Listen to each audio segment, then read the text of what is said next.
I said no to co-signing another loan, and he slapped me across the mouth right in the middle of Wednesday night choir practice. The entire sanctuary went silent until a woman's voice grabbed the microphone and said, "Enough."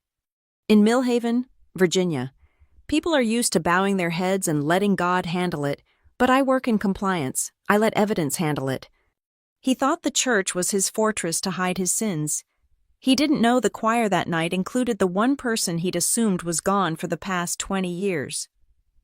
My name is Sloane Hart, and I've spent the last 8 years making sure corporations follow the rules. As a compliance specialist at Northline Systems, I investigate internal fraud, trace suspicious transactions, and build cases that hold up in court. I never thought I'd need those skills to protect my own family. The New Dawn Fellowship Sanctuary smelled like lemon pledge and old hymnals that Wednesday evening. I'd driven 40 minutes from Richmond to Millhaven for choir practice, something I'd been doing sporadically since moving back to Virginia. My mother Marla insisted it would be good for my soul. What she really meant was that it would look good to Dale. Dale Riker, my stepfather for the past 12 years, though he'd been circling my mother like a vulture long before my father's death, construction contractor, church deacon, and the kind of man who smiled while calculating exactly how much he could take from you. I was reviewing the alto section of How Great Thou Art when the sanctuary doors banged open. Dale stumbled in, bringing with him the sharp smell of bourbon and something else desperation. His work boots left mud tracks on the burgundy carpet as he made his way down the center aisle, a manila folder clutched in his meaty hand. "Sloane," he said my name like it tasted bad. "Need you to sign these." The choir director, Mrs. Pemberton, cleared her throat. "Dale, we're in the middle of—" "This'll just take a minute." He thrust the folder at me, and I caught a glimpse of a HELOC application. Home Equity Line of Credit. My mother's address was typed at the top. "Not here," I said quietly, pushing the folder back. "We can discuss this after." "No discussion needed. Just sign where it's highlighted." His breath was hot and sour. "Your mama already agreed. Just need the cosigner signature." I said no. I stood, feeling the eyes of 20 choir members on us. "I'm not cosigning anything." That's when I saw at the flash in his eyes that I remembered from every family dinner where someone disagreed with him, but he'd always been careful before. Always waited until we were alone, or until my younger half-brother Evan wasn't watching. "You ungrateful—" His hand moved faster than I could react. The slap caught me across the mouth, snapping my head to the side. My sheet music scattered across the floor, white pages floating down like surrender flags. The sanctuary went tomb quiet. Even the overhead fans seemed to stop their humming. I tasted copper and felt warmth spreading across my lower lip. In my peripheral vision, I saw Evan jump up from the tenor section, his face twisted in rage. "Dale," Assistant Pastor Williams finally found his voice, though it came out as barely more than a whisper. "Perhaps we should— let's talk about this later." But Dale wasn't done. He grabbed my wrist, his contractor's grip grinding the small bones together. "You think you're better than us coming here with your Richmond job, your compliance this and regulation that." He yanked me closer. "Your mama's about to lose that house, and you're gonna let your pride—" "Let her go." Evan was suddenly there, all 6'2" of him, pulling at Dale's arm. My brother might have been 15 years younger, but he had our father's build and our father's protective instincts. Dale released me with a shove that sent me stumbling into the choir risers. "Boy, you best step back before you get some of the same." "Enough." The voice came from the back of the sanctuary. Everyone turned. A woman I didn't recognize stood in the last pew, her hand resting on the wireless microphone someone had left on the seat. She was maybe 60, wearing a simple navy dress, her silver hair pulled back in a bun. Something about her posture, the way she held that microphone like a weapon, made the air in the room shift. Dale's face went through several expressions: confusion, recognition, then something that looked almost like fear. "You," he breathed. The woman lifted the microphone but didn't speak. Not yet. She just stood there, letting the moment stretch out like a held breath. "We're leaving," Evan said, taking my arm gently. "Come on, Sloan." I let him guide me toward the side door, past the shocked faces of people I'd known since childhood. Mrs. Pemberton still clutched her conductor's baton. The teens in the youth section had their phones out, of course they did. By tomorrow, this would be all over Millhaven's social media. In the parking lot, under the harsh security lights, Evan examined my face. "We need to call the cops." "He's family," I said automatically, then hated myself for it. "Family doesn't do that." Evan's voice was tight with controlled fury. "And what was he talking about Mom losing the house?" I didn't answer because I didn't know. But as I sat in my car, holding a handful of drive-through napkins to my split lip, I knew I was going to find out. I had the tools, the training, and now looking at my face in the rearview mirror, I had the motivation. Dale Riker thought he could hide behind the church walls and family bonds.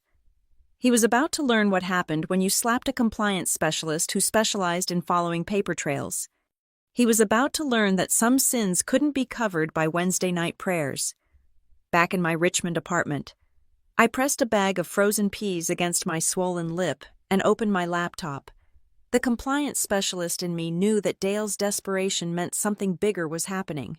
Men like him didn't risk public violence unless they were cornered. I logged into my credit monitoring service first. What I found made me forget about the throbbing in my face. A HELOC for $218,000 had been opened against my mother's house 6 months ago, listed as cosigner S. Hart. My hands shook as I clicked through the details. The funds had been dispersed in 3 large chunks, all to accounts I didn't recognize. The signature on the documents I zoomed in, my breath catching. It was good, really good, but I'd spent years analyzing fraudulent signatures at Northline. I pulled up my apartment lease from 6 years ago, back when Dale had insisted on getting a copy for the family files. My real signature was right there, and next to it on my screen, the forgery. Someone had practiced, gotten the pressure points almost right, but the tail of my T was wrong, and the S was too rounded. "Son of a bitch," I whispered. My phone buzzed. "Evan?" "You okay?" His voice was tight with worry. "I'm fine. Listen, I need you to check something. Go to Mom's office, the desk in the hallway. See if you can find any loan documents, anything from the last year. She's at prayer meeting until 9. Dale went to Murphy's bar after what happened." A pause. "Sloan, what's going on?" "Just look, and Evan take photos of everything." While I waited, I accessed Northline's proprietary tracking software, technically a gray area, using it for personal investigation. But I'd argue family fraud fell under the Preventing Insider Threats clause of my employment contract.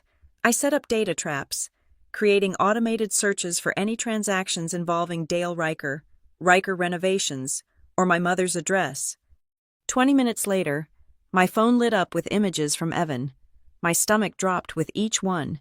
Not just the HELOC, there was an auto loan for $4,300 rejected 2 months ago, a credit card application, all with my forged signature as cosigner or reference. "Sloan," Evan was whispering now, "I found more. There's a folder marked investment property. It's got wire transfer receipts. Big ones." "How big?" "Try $75,000 to something called Blessed Ventures LLC. I was already pulling up the Virginia Corporation Commission website. Blessed Ventures LLC, registered 18 months ago. Principal agent Dale Riker. Secondary Marla Hart Riker, my mother." My phone buzzed again. This time it was a text from an unknown number. "Check your email." The message in my inbox had no subject line, just an attachment. Bank statements from 3 different accounts I'd never seen before, all opened in variations of my name: S. Hart, Sloan M. Hart, S. Michelle Hart. Using my middle name I never used. Small deposits and withdrawals. Creating a pattern of financial activity. Building a credit history for accounts I didn't know existed. The email address was scrambled, anonymized, but I had a feeling I knew who'd sent it. Another text. "He's been doing this for 3 years. You're not the only one." I called Evan back. "Get out of there, now." Already in my car, Sloan, there's something else. That woman at church tonight, the one with the microphone Mom has old photos in her office. I think that's Dale's ex-wife. The one everyone says left him 20 years ago. My lip throbbed as I smiled grimly. Dale's past was catching up with him, and apparently, I wasn't the only one ready to expose his sins. I opened a new spreadsheet and began building my case. Transaction dates, amounts, account numbers, cross-referencing with Dale's business records, which were helpfully public through contractor licensing boards. The pattern emerged like a photograph in developer fluid money flowing from my mother's home equity into Dale's LLC, then out to unknown accounts. Classic wash and funnel. By 3 a.m., I had enough evidence to know 3 things Dale had stolen at least $300,000 using my credit and my mother's house as collateral. He'd created a network of false accounts that would take forensic accounting to fully unravel, and based on the spike in activity over the last month, he was getting ready to run. I saved everything to 3 different cloud servers, encrypted it, and created an automated dead man switch that would send it all to law enforcement if I didn't check in every 24 hours. Then I did what any good compliance specialist would do. I started building traps, banking alerts on every account connected to my SSN, flags on property transfers, notices for any new credit applications. Dale Riker thought he'd played this smart, using family trust and church reputation as cover, but he'd made one crucial mistake. He'd slapped the wrong woman. And now I wasn't just going to stop him, I was going to expose every fraudulent signature, every stolen dollar, every lie he'd told in God's house while robbing the people who loved him. My phone buzzed one more time. Evan. Just got home. Someone slashed my tires. The game had officially begun. Thursday morning. I walked into Harbor County Sheriff's Bureau with a folder thick enough to use as a weapon. Lieutenant Patricia Perry, a woman with sharp eyes and graying temples, took one look at my bruised face and ushered me into an interview room. "Start from the beginning," she said, sliding a recorder between us. I laid out everything: the assault at church, the forged signatures, the fraudulent accounts. Perry took notes, occasionally asking for clarification. When I showed her the bank statements from the anonymous email, she leaned back in her chair. "You know we'll need more than suspicious transactions to build a case," she said. "But this assault, that's something we can act on today." "I want a restraining order," I said, "and I want you to look into the Hands of Mercy Fund at New Dawn Fellowship." Perry's pen stopped moving. "The church charity." I'd spent the early morning hours digging deeper. "My mother is the treasurer. Money goes in from parishioners, and payments go out to Riker Renovations for community projects, except half those projects don't exist." "That's a serious accusation." "I'm a compliance specialist. I don't make accusations, I follow evidence." Perry studied me for a long moment. "Okay, file the report. But Sloan, these church cases get complicated. People protect their own." I knew she was right, which was why I'd already scheduled my next stop. My mother worked at Millhaven Medical Center as an administrative assistant. I found her in the break room, dark circles under her eyes, clutching a coffee mug like a lifeline. "Sloan," she stood quickly, reaching for my face, then dropping her hand. "I heard what happened. Did you also hear about the $218,000 loan against your house?" The coffee mug slipped, brown liquid spreading across the linoleum. "What?" "Sit down, Mom." I showed her everything: the HELOC documents, the forged signatures, the wire transfers to Dale's LLC. I watched her face cycle through denial, confusion, and finally, a terrible understanding. "He said it was for the business," she whispered. "Temporary cash flow problems. He said he'd paid it back." "Mom, he used my name, my credit, without telling either of us." "You don't understand. Dale's had some bad luck." "Stop," I held up my hand. "This isn't bad luck. This is fraud. And you're listed as secondary agent on Blessed Ventures, LLC. Her face went white. "I signed some papers. He said it was for taxes." "Have you ever seen any tax documents for this LLC? Any legitimate business records?" Her silence was answer enough. Mom, I need you to listen very carefully. Dale is going down for this. The only question is whether you go down with him. He's my husband. He's a criminal who hit your daughter in a church, my voice cracked. And he's been stealing from both of us. My phone buzzed. Text from Evan. Found something in the garage. Dale's got boxes of financial documents. Looks like he's packing. I have to go, I told my mother. But you need to decide whose side you're on. Because when this breaks, and it will break, everyone associated with Dale is going to be investigated, including you. That evening, I met with Michael Torres, an attorney who specialized in financial fraud. He reviewed my evidence with the kind of hungry expression prosecutors get when they see an airtight case. The forgery alone is worth 2 to 5 years, he said. Add in the identity theft, wire fraud, and if we can prove the church fund embezzlement, he's looking at serious federal time. I want a civil suit too, every penny recovered. Of course, but Sloan, you need to be prepared. Dale's going to fight dirty. As if on cue. My phone rang. Unknown number. Don't answer that, Torres advised, but I was already swiping. You think you're smart? Dale's voice was slurred, angry. Filing reports, getting lawyers. You have no idea who you're messing with. Actually, I do.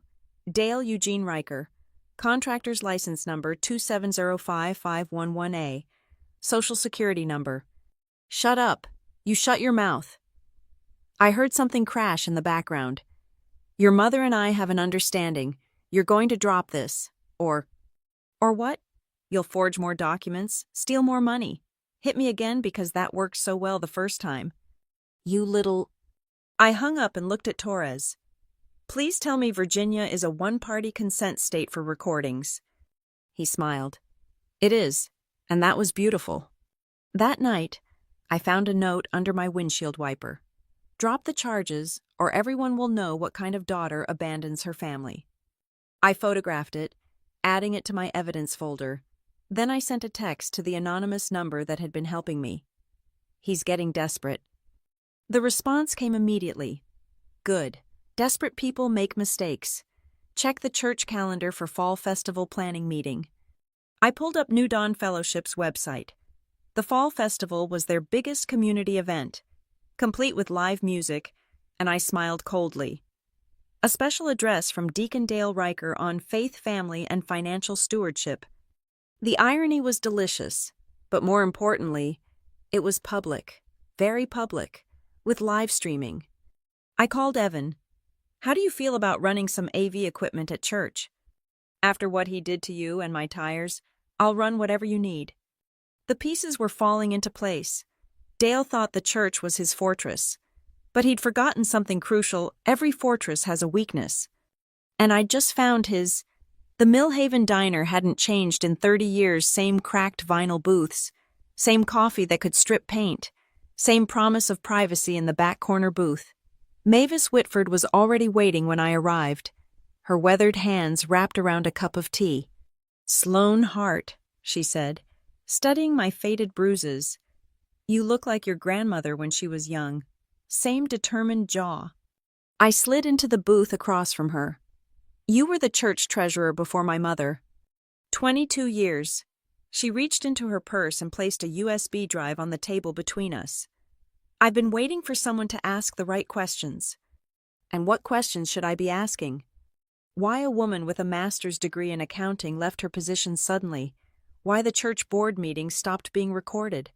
Why Dale Riker went from near bankruptcy to driving a new truck every 2 years?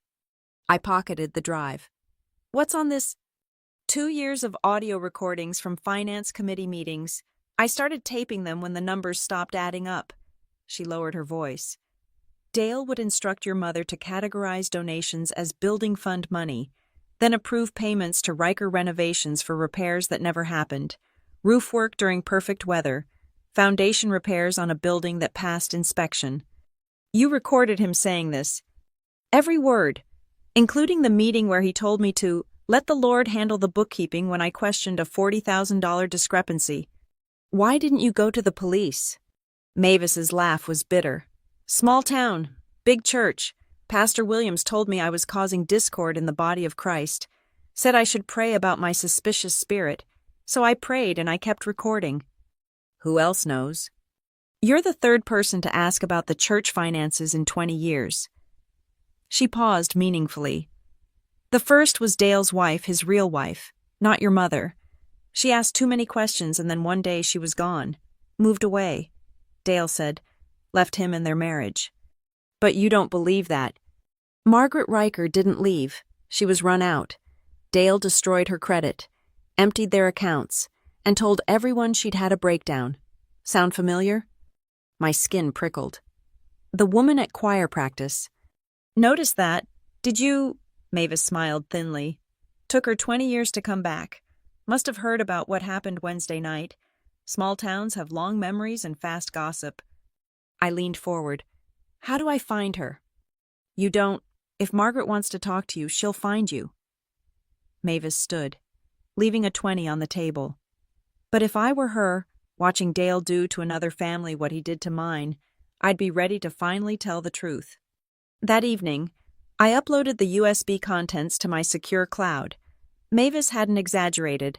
The recordings were damning Dale's voice clear and authoritative, directing my mother to misallocate funds, discussing how to hide transactions from auditors, even joking about the Lord's money working in mysterious ways. I called Torres. I have audio evidence of embezzlement going back 2 years. Send it over. This changes everything. We're talking federal charges now. My laptop chimed. New email. No subject line. Check your door. I peered through the peephole, saw nothing, then cautiously opened the door. A manila envelope lay on the mat. Inside were photographs, old ones. From the early 2000s. Dale with a woman I recognized as a younger version of the person from choir practice. Margaret Riker. The photos showed bruises, black eyes carefully documented, hospital admission forms, police reports that went nowhere, and then, the final documents, bankruptcy filings, credit reports showing systematic destruction, and a handwritten note. He made me disappear financially before I disappeared physically. Don't let him do it again, M. I spread everything across my dining table, cross-referencing dates with the financial crimes. The pattern was identical: forged signatures, drain accounts, destroy credit, claim the victim was unstable. Dale had perfected his playbook with his first wife, and now he was running it on my family. My phone rang. Evan? Sloan, Mom just called. Dale's at the house, loading stuff into his truck. She's scared, says he's talking about starting fresh somewhere, wanting her to pack. Don't let her go anywhere with him. I'm calling the police. Already did. They said without a restraining order being served. I'm on my way. But as I grabbed my keys, another text came through from Margaret. He's going to run tonight, but not before the festival. His pride won't let him leave without his big moment. Use it. I sat back down, mind racing. The fall festival was in 3 days. Dale was planning to give his speech on financial stewardship, then disappear with whatever money he could grab. But if he thought he'd get his moment in the spotlight... I called Evan back. Change of plans. Let him pack. Let him think he's winning. Are you crazy? No, I'm done playing defense. I looked at the evidence covering my table: financial records, audio files, photographs spanning 20 years. It's time Dale learned what happens when you steal from a compliance specialist who has the proof, the plan, and apparently, an ally who's been waiting 2 decades for revenge. What do you need me to do? Get me into the church AV system. I have a presentation to prepare. The fall festival would be Dale's stage. All right, he just wouldn't like the show. Friday morning. Torres filed our civil suit. By noon, Dale had been served with papers demanding $400,000 in damages for identity theft, fraud, and assault. His response was predictable and exactly what we'd hoped for. The countersuit arrived at Torres's office by 3 p.m. Defamation of character, intentional infliction of emotional distress, interference with business relationships. Dale was claiming I'd fabricated everything out of mental instability and family resentment. He's actually helping us, Torres said, scanning the documents. Every lie he puts in legal filing is another count of perjury we can prove. But Dale wasn't done. That evening, my mother called, sobbing. "He's got a lawyer saying you're trying to steal the house," she said. "That you're the one who took out those loans and now you're blaming him." "Mom, I have proof." "He has papers, too, showing deposits into accounts with your name. He says you've been planning this for years." I closed my eyes, breathing through the rage. "Mom, those accounts were opened with forged signatures. I can prove it." I don't know what to believe anymore. After she hung up, I checked the church's Facebook page. Dale had posted a lengthy statement about family persecution and false accusations designed to destroy a godly man's reputation. The comments were already piling up, some supporting him, others asking questions, but what caught my eye was a comment from, Somerset. "The truth always comes to light. See you at the festival." My phone buzzed. Lieutenant Perry. "Grand jury convenes Monday. Your evidence is solid, but a public confession would seal it. Whatever you're planning for this festival, be careful." Saturday was a blur of preparation. Evan and I met at the church when we knew it would be empty. He had keys from his volunteer work, and we spent hours understanding the AV system. "It's all digital now," he explained, showing me the media computer. "Everything runs through this system: screens, projectors, live stream feed. I can queue up whatever you need." "Can you override it remotely if someone tries to stop it?" He grinned. "Already set up a backup trigger on my phone. They'd have to cut power to the whole building to stop it." I loaded my presentation financial records, forged signatures, audio clips from Mavis's recordings, wire transfer trails. Each slide was designed to build the case methodically, irrefutably. The final slide was simple: a photo of my bruised face next to the police report. That evening, another envelope appeared at my door. This time it was a flash drive with security footage from 3 different banks, showing Dale conducting transactions on accounts in my name. Timestamps proved I was at work in Richmond each time. Margaret was thorough. 20 years of planning her return, and she'd gathered everything.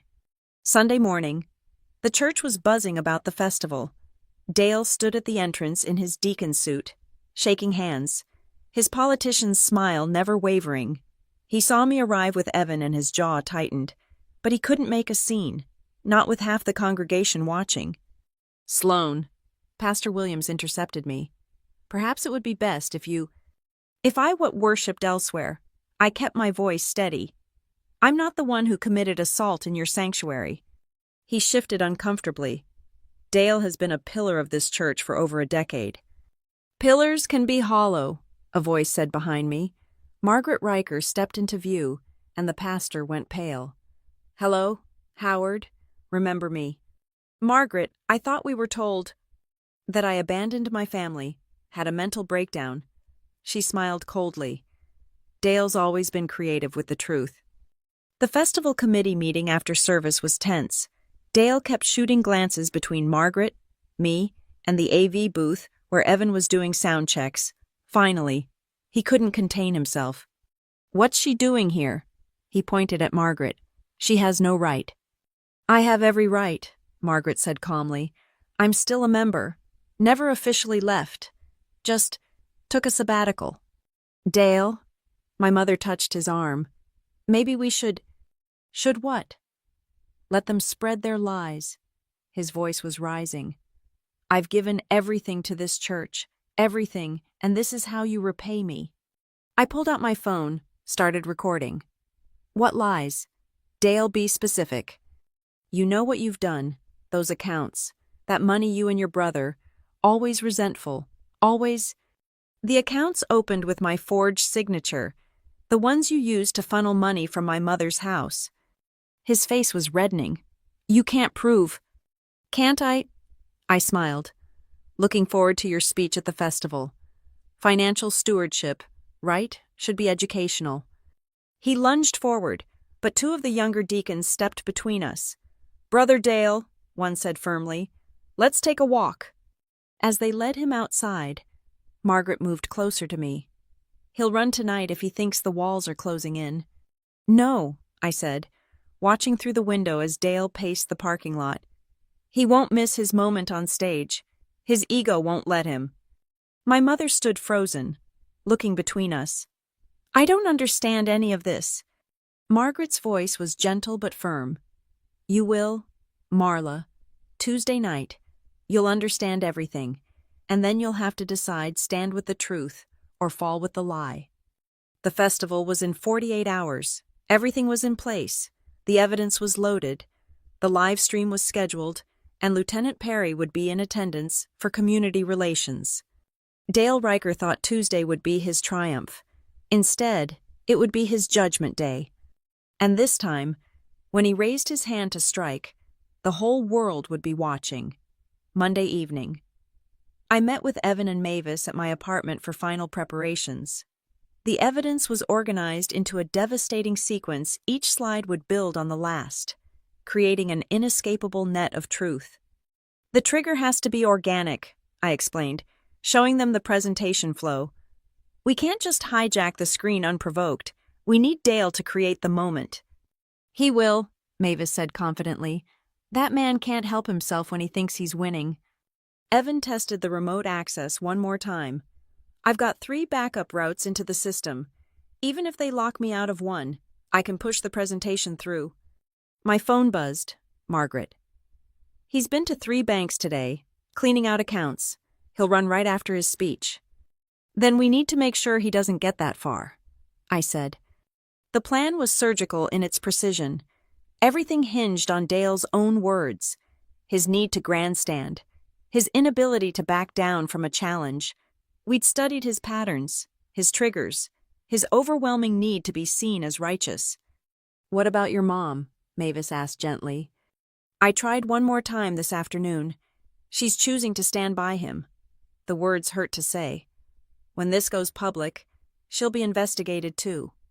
The prosecutor might offer her a deal if she cooperates, Evan said hopefully. Only if she admits what she knows. I pulled up the Hands of Mercy Fund records. She signed off on every fraudulent disbursement. Either she knew or she was criminally negligent. Tuesday arrived gray and humid, matching the tension that hung over Millhaven. The fall festival setup began at dawn tents, stages, sound equipment. By evening, Main Street would be packed with families expecting hayrides and harvest celebrations. They'd get a show, all right, just not the one they expected. I arrived at 4 p.m. to help with last-minute preparations, playing the dutiful church member. Dale was in his element, directing volunteers, adjusting microphones, ensuring his podium was perfectly positioned. Sloan, he materialized beside me, his voice low and threatening. I know what you're planning. I kept arranging programs on the welcome table. This little persecution campaign ends tonight, after my speech. Your mother and I are taking a long vacation. When we come back, you'll be gone. From the church. From our lives. I looked him dead in the eye. Safe travels? Something in my tone made him step back. What's that supposed to mean? Just what I said. Enjoy your vacation. I smiled sweetly. I'm sure it'll be memorable. He stalked off, and I saw him corner my mother near the choir risers. She looked exhausted, wrung out. When she caught my eye, she quickly looked away. By 6 p.m., the festival was in full swing. The sanctuary had been set up with extra chairs, anticipating overflow crowds for Dale's 7:30 speech. The live-stream countdown showed on the screens. Financial faithfulness with Deacon Riker begins in 90 minutes. Evan was in position at the AV booth. Mavis had taken her usual seat at the organ, looking serene. Margaret hadn't appeared yet, but I knew she was watching. Lieutenant Perry arrived in civilian clothes, her off-duty weapon concealed but present. She gave me a small nod and found a seat with good sightlines to the stage. At 7:15, Dale took the podium for his sound check. He'd chosen a new suit, navy blue with a golden cross lapel pin, the picture of righteous prosperity. Testing, he said into the mic. Can everyone hear me? The gathered crowd murmured affirmation.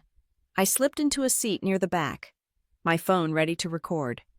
Before we begin, Dale continued, I want to address something.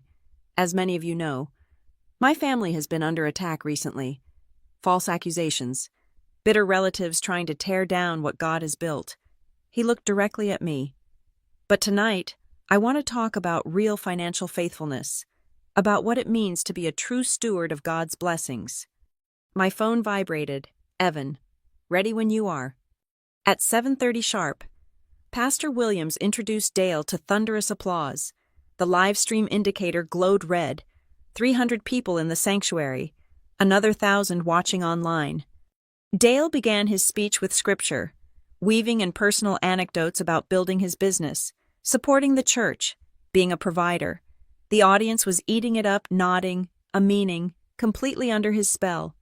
20 minutes in, he shifted to his main theme. Now, some people who claim to be family would have you believe that success is suspicious, that prosperity is proof of wrongdoing. His voice rose with practiced indignation. They spread lies about loans and signatures, trying to destroy a godly man's reputation. This was it, the moment we'd been waiting for. I stood slowly, my voice carrying clearly through the sanctuary. Which signatures are you referring to? Dale. The ones on the HELOC, the auto loan, or the 3 accounts opened in my name without my knowledge. The room went silent. Dale gripped the podium, his knuckles white. "Sit down," he hissed into the mic. "This isn't the time." "When is the time?" I pulled out a printed bank statement, holding it high. "When is the time to discuss the $218,000 stolen from my mother's equity? When do we talk about fraud in God's house?" "You're delusional." Dale's mask was slipping. "Ladies and gentlemen, this is what I'm talking about. Mental instability. False accusations." "Then let's look at the evidence." I nodded to Evan. The screens behind Dale flickered. The first slide appeared the forged signatures, side by side with authentic ones. Gasps rippled through the congregation. "Turn that off!" Dale spun around, frantically gesturing. "Turn it off now." But Evan was ready. As the AV team scrambled to cut the feed, he triggered the backup route. The slides kept coming: bank statements, wire transfers, the entire money trail laid bare. And then Mavis stood, her aged hands steady on the wireless microphone someone had left by the organ. "Deacon Riker," she said, her voice carrying decades of authority, "would you like to explain why you instructed the Treasury to falsify building fund reports, or should I play the recordings?" The sanctuary erupted. Dale was screaming into his mic about conspiracies and persecution, but his words were drowned by Mavis's first audio clip, his own voice, clear as day, directing fraudulent transfers. That's when Margaret made her entrance. Margaret Riker walked down the center aisle like a ghost returning to haunt. 20 years older but unmistakable, wearing the same navy dress from choir practice. The crowd parted, some recognizing her, others simply sensing the gravity of the moment. "Hello, Dale," she said, her voice carrying without a microphone. Dale's face went from red to white. You can't be here. The restraining order. Expired 15 years ago." Margaret reached the front, turned to face the congregation. "Though I'm touched you remember it. You fought so hard to get it. After all, amazing what a man can accomplish when he controls the narrative." The screens continued cycling through evidence. Evan had programmed it perfectly: financial records, audio clips, documented forgeries. The live stream viewer count was climbing 2,000, 3,000, 4,000, 500. "This is all lies." Dale grabbed his microphone, knuckles white. "This woman abandoned her family. She's unstable, delusional." "The same words you're using about Sloan." Margaret's calm was devastating. "Same playbook. 20 years later, destroy their credit, steal their identity, then claim they're crazy when they fight back." Lieutenant Perry stood up, badge visible on her belt, hand resting casually near her weapon. Her presence was a clear message this was no longer just church drama. "Turn it off," Dale roared at the AV booth. "Cut the feed." But Pastor Williams raised his hand. "No, let it play." "Howard, you can't." "I said let it play." "Dale," the pastor's voice was steady but pained, "if these are lies, then the truth will vindicate you." The next slide appeared wire transfers from Hands of Mercy to Blessed Ventures LLC. Dates, amounts, account numbers. Then Mavis's audio began playing again, Dale's voice directing the fund transfers, joking about holy money working in mysterious ways. My mother stood up from her front row seat, swaying slightly. "Dale, tell them it's not true." He spun toward her. "Marla, honey, they're setting me up. You know me. I know you had me sign papers." Her voice was small but growing stronger. "I know you said the house needed repairs that never happened. I know you told me Sloane's signatures were for her protection." "Shut up!" The words exploded from Dale. "You stupid woman, just shut—" He caught himself, but it was too late. The congregation had seen the real Dale Riker. The mask had finally slipped completely. I stepped into the aisle, holding up my phone. "That's being recorded. Dale, just like you've been recording everyone else without their knowledge." I gestured to the screen, where a new slide showed screenshots of surveillance equipment purchases. Hidden cameras in the church offices, audio recorders in the conference rooms. You've been gathering blackmail material for years. That's not I never... Invoice from Tech Spy Solutions, paid by Riker Renovations, installed during the electrical updates last year. The evidence was irrefutable. The sanctuary doors banged open. 3 uniformed deputies entered, not rushing, but purposeful. "No." Dale vaulted from the stage, pushing past congregants, heading for the side exit, but Evan had locked it remotely through the building's security app. Dale yanked uselessly at the handle. "The live stream is still running," someone called out. The viewer count showed 8,000 and climbing. Dale spun back to the crowd, wild-eyed. "You don't understand. This church owes me. I built the addition, fixed the roof, kept the lights on. With stolen money," Mavis said clearly. "Money donated in faith, money taken in fraud." Margaret stepped closer to him. 20 years ago, you destroyed me financially before I could expose you. But I learned patience. I rebuilt my life, gathered evidence, waited for you to do it again, because men like you always do it again." "Mr. Riker," Lieutenant Perry's voice cut through, "I'm placing you under arrest for assault, identity theft, and wire fraud. Additional charges pending." Dale made one last desperate play. "Marla, tell them you're my wife's spousal privilege. You can't testify against me." My mother's response was quiet, but devastating. "That only applies if I choose to invoke it." The deputies moved in. Dale tried to run again, knocking over music stands, scattering programs. The live stream caught every undignified second the righteous deacon reduced to a cornered animal. "Federal charges will be filed Monday," Perry announced as they cuffed him. "The grand jury has been very interested in Mr. Riker's creative accounting." As they led him past me, Dale snarled, "You've destroyed this family." "No," I said clearly, "for him and for the thousands watching. You destroyed it. We just showed everyone how—" The sanctuary erupted in chaos. Some congregants were crying, others praying. Pastor Williams called for order, trying to process what he'd witnessed. The screens finally went dark, Evan's presentation complete. But we weren't done. Mavis still held the microphone. "Church family, the theft goes back years.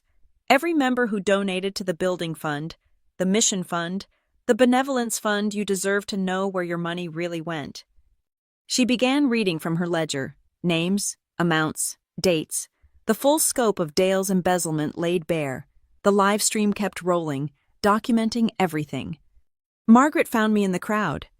"Thank you," she said simply, "for being brave enough to stand up when I couldn't." "You stood up tonight." 20 years late, she smiled sadly. But maybe that's what it took both of us, past and present, to finally stop him. My mother appeared beside us, tears streaming. "Sloane, I'm so sorry. I should have listened. I should have protected you." I hugged her, feeling her shake with sobs. "We'll figure it out. Mom, the house, the lawyers, all of it. We'll figure it out." Outside, Dale was being loaded into a patrol car. The festival continued around us children laughing on hayrides. families sharing apple cider, blissfully unaware of the drama that had just unfolded. Or maybe not unaware, maybe choosing to continue celebrating, to prove that one man's corruption couldn't destroy their community's joy. The wireless microphone sat abandoned on the podium, still live, still broadcasting to the emptying sanctuary and the thousands watching online. Evan appeared at my elbow. The stream's at 12,000 viewers. It's been shared over 400 times. By morning, it would be viral. Dale Riker's fall from grace, preserved forever in digital amber. His own words, his own actions, his own undoing. The mic finally cut out, feedback screeching briefly before silence fell. Show over. The sanctuary felt different without Dale's shadow looming over it. I stood at the podium where hours earlier he'd proclaimed his righteousness, now watching the cleanup crew stack chairs and sweep up programs scattered during his desperate flight. "The prosecutor wants to meet tomorrow," Lieutenant Perry said, appearing beside me. "With what we have, the live stream, the audio recordings, the financial evidence, he's looking at 15 to 20 years minimum. What about my mother? If she cooperates fully, provides all documentation, testifies truthfully, probably probation and restitution, the DA recognizes she was manipulated." Through the windows, I could see the patrol car's taillights disappearing into the night. Dale was gone, but the work was just beginning. Margaret approached with Mavis, the unlikely allies who'd made this night possible. "What will you do now?" Margaret asked. "Help my mother save what's left of her assets. Work with the forensic accountants to trace every stolen penny. Make sure everyone who was defrauded gets what restitution we can recover. And the church," Mavis gestured to the nearly empty sanctuary. "That's their choice. They can face the truth and rebuild, or they can pretend this never happened and let it rot from within." Evan jogged over, phone in hand. "The stream hit 25,000 views. News outlets are already calling for statements." "Let them call," I said. "The evidence speaks for itself." The next weeks were a blur of legal procedures. Dale tried everything, claiming entrapment, persecution, even religious discrimination, but you can't argue with your own voice on recording, directing fraud after fraud. You can't explain away forged signatures when the forensic analysts can prove exactly when and how they were made. The investigation uncovered more victims. Former church members who'd been too ashamed to speak up, contractors who'd been strong-armed into inflated invoices, 3 other women whose credit had been mysteriously destroyed after questioning Dale's business practices. My mother testified before the grand jury, her voice steady as she detailed years of manipulation. "He isolated me," she said, "made me believe my own daughter was against us. I signed papers I didn't understand because he said it was for our future." The federal charges were devastating: wire fraud, mail fraud, identity theft, money laundering, tax evasion. The state added their own assault, embezzlement, forgery, each count supported by meticulous evidence, much of it provided by Dale himself through his obsessive need to document everything, including his crimes. Margaret testified about her experience 20 years prior, establishing a pattern of behavior that spanned decades. Her story, combined with mine, painted a picture of a serial predator who used faith as a weapon and family as a shield. The church funds were frozen, audited, slowly untangled. Mavis led a committee to trace every suspicious transaction. They found nearly $1 million diverted over 15 years, money meant for missions, charity, community support, all funneled into Dale's pockets. 6 months later, I stood in a federal courtroom as the verdict was read. Guilty on all counts. Dale's shoulders slumped with each pronouncement, his attorney's hand on his arm the only thing keeping him upright. The judge's sentence was harsh but fair. 22 years federal. Sentences to run concurrently with state charges. Restitution to all victims. Forfeiture of all assets obtained through fraud. As they led him away, Dale turned to look at me one last time. The rage was gone, replaced by something hollow. He opened his mouth as if to speak, then closed it. There was nothing left to say. Outside the courthouse, Margaret waited with my mother and Evan. "How do you feel?" she asked. "Free," I said simply. "We're all finally free?" The church survived, barely. Pastor Williams resigned, unable to reconcile his blind trust with the devastation it enabled. New leadership came in, committed to transparency. Every financial record was made public. Every transaction required multiple signatures. My mother kept the house the courts ruled. It had been collateral for fraudulent loans. We worked with financial counselors to repair her credit, untangle the false accounts, reclaim her identity piece by piece. Evan started a nonprofit helping families identify and escape financial abuse. He used our story, with permission, to train others in recognizing the warning signs. Mavis continued playing organ, but now she also ran financial literacy classes. "Trust, but verify," she'd tell her students. "Faith doesn't mean blindness." Margaret and I stayed in touch. She'd built a good life in Charlotte, worked as a forensic accountant, her own form of justice, helping others escape what she'd endured. "You gave me closure," she told me over coffee one afternoon. 20 years of waiting, and you gave me the chance to finally speak truth." The wireless microphone from that night sits on my desk now, a reminder, not of victory, but of the power of truth when it's finally given voice. Dale had thought the church was his fortress, that family bonds would keep us silent, that faith could be perverted into complicity. He was wrong. Sometimes, late at night, I watch the live stream video, not for satisfaction, but as evidence that ordinary people can stand up to extraordinary corruption. That compliance isn't just about corporate regulations, it's about holding everyone accountable, especially those who claim righteousness while dealing in shadows. The mic is silent now, but its message echoes: speak up, document everything, don't let anyone use faith, family, or fear to silence the truth. Because in the end, the truth doesn't need a fortress to protect it. It just needs someone brave enough to grab the microphone. Thank you so much for listening to this story. I'd love to know where you're listening from. Please leave a comment below and share your thoughts about Sloane's journey. If this story resonated with you, please subscribe to the channel and hit that like button. And if you really want to help more people discover stories like this, hit the hype button to boost this video.